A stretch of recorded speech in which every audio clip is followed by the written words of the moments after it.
Very cool. Welcome to the Beyond Cinema Booth at Location Show with Gisella Carr, Chief Executive of New Zealand Film. I have a title with Chief. I always like being the chief of something. Editor-in-Chief, I'll take that title any day. What was the step before that for you? Where did you come from? Well, actually, from a background of raising money, so sort of a finance background around creative projects. Yeah. And inevitably when you do any sort of project, you inevitably need to go and find finance for it. Yeah. And that led me into the film world where, such ambitious projects are being mounted in New Zealand, and we're interested always in inwards investment. So how long have you been in that position? I've been Chief Executive for 2 years. In fact, I started actually at Location. I joined the organisation, and 3 days later I was in LA at the trade show. Oh, cool. And were you always, when you were raising money, was it for specifically film projects? No, in fact, my most immediate job prior to the Film New Zealand job was I was head of corporate sponsorship at the National Museum in New Zealand. And that had a film component because actually we did a deal here with Discovery in the US when New Zealand hauled up a colossal squid. There's only 4 in the world in museums, and New Zealand has 3 of those. And we thawed it. The squid, which is this massive creature, was in an ice block. It was a squid popsicle, and we thawed it on international television thanks to Discovery. So it was a media sensation for a week. So being involved with New Zealand film, obviously there's what's been known as the Lord of the Rings effect, and the marketing that came out of New Zealand about filming in New Zealand really ramped up after that. Was that really the turning point for, changing people's perspectives and bringing people down as kind of film tourists? It certainly was in films, because it took us to another level. Television in New Zealand has a different history. Rob Tappert, a respected American producer, has been based in New Zealand for a long time, and we'd been in Xena, Hercules, Spartacus is being made at the moment. So television and film have different trajectories in this, but certainly in feature film it was, hugely significant. I mean, I think Sam Goldwyn said, give me that actress for 2 years and I'll make her an overnight success. And that's a little bit New Zealand's story. But in many ways what's interesting is what came next, because having Lord of the Rings as a phenomenon it could have come and then it could have gone and we could have gone back. But actually we didn't. We've gone on to be a country where some of the biggest films in the world are being made, and some of the biggest filmmakers, Spielberg, Cameron, Jackson, all working out of New Zealand in the last year, for instance. And that's because so much was invested in the technology of film as well, obviously with Weta and that. Yes, I mean, we're very, our culture sees ourselves as very innovative, and that's definitely pushing the boundaries of filmmaking is definitely one of the things New Zealand does. It's a passionate community of filmmakers too. I mean, as we know, we're surrounded here by beautiful countries with wonderful locations, and that's certainly important. But it's the kind of talent and passion of your filmmaking community and the quality they can bring to an international production that's equally important. And New Zealand has that in spades.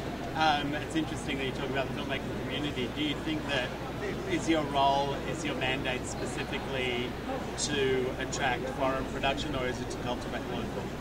Our role, we have specialist agencies in New Zealand, so there's another agency that deals with cultivating local filmmaking. Our role is definitely international production, and that's where we focus. Yeah. Is there that kind of debate that happens in some countries where there's a lot of foreign production coming in that the locals can't get the technicians and things like that to work on their projects? I think initially there may have been, but in actual fact, the capability in New Zealand has been built on these projects. I mean, something like Avatar coming in, it represents an enormous research and development component for New Zealand. And in many ways, the local film industry benefits from the skills and the wealth of our international film industry, in that they're able to then in effect be sponsored in some aspects by those people.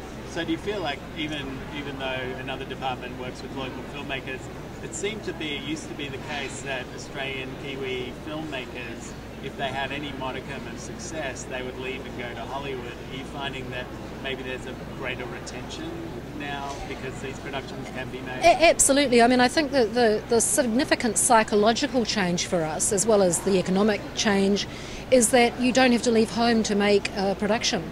And, Peter Jackson's continuing presence there, Rob Tappert, Natural History New Zealand, and Dunedin, one of the biggest exporters of content into China. A generation ago, we could never have imagined that could be conducted from our island base. And of course, it's not just New Zealanders. I mean, we're a pull for international people. Some of our companies, have 40 nationalities in them. Yeah. So people who want to live in New Zealand, want the ease of New Zealand, but want to work on very big, exciting projects are increasingly relocating to us. What's the greatest impact that you personally think you've had on a project, either being able to attract it to New Zealand, coming up with creative ways to make sure they were going to get what they needed when they came out there? Well, we promote New Zealand as a place where a great film can be made, and so we work very hard to make sure that that's true. And so we, if you like, we'd call it pastoral care in New Zealand. We look after that production very carefully. And we have a regional film office network that, in effect, works with us to put the welcome mat out. Actually, a most recent success is Emperor, the Tommy Lee Jones, Peter Webber film, which is just in post in New Zealand at the moment. Yeah. We met them at the trade show last year. Production was perfect for us. We worked very hard, New Zealand worked very hard to make it work for them. And as a result, all but 2 days of that production, which they had to shoot in Japan because they needed the palace, everything else was shot in New Zealand. They had our Academy Award winning set designer and costume designer working on it. So, it's very exciting and very satisfying when a production of that quality comes and New Zealand really delivers. And we know they're delighted. What were some of their initial concerns? Just the fact that it's so far away, or did they have some other? No, they know it's not far away. I mean, in fact, as we say in LA, look, it's simply you get on the plane, you go to sleep, you watch a movie, have dinner, go to sleep, and you wake up in New Zealand. So, it actually is, as you'll know, the distance is much less than people perceive. They looked at several countries, but in the end, as you know, so many variables have to line up on a production. I mean, your script has to be right, the locations, you have to be able to get to them, the crew base needs to be there, you need the talent. All of that lined up, and of course we worked very hard to make sure it did. Yeah. Do you have a favourite project that's shot wholly or partly in New Zealand? Oh no, I love them all actually, and I find them all very interesting. I think diversity and it's the range of activity that we have happening that is the strength of the country. I know that the IDA are doing some panels here about shooting documentaries overseas. Do you guys help with documentaries coming out? Yes, we'll provide the same kind of services and advice to documentaries that we will to any filmmaker.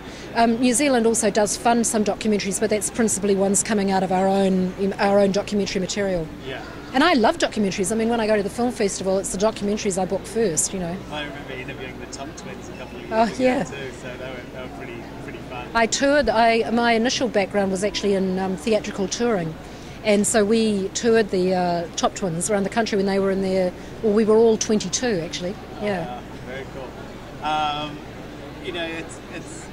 It's funny, the way people you see all these slogans around the location shows, 25%, 47%, all these sorts of numbers.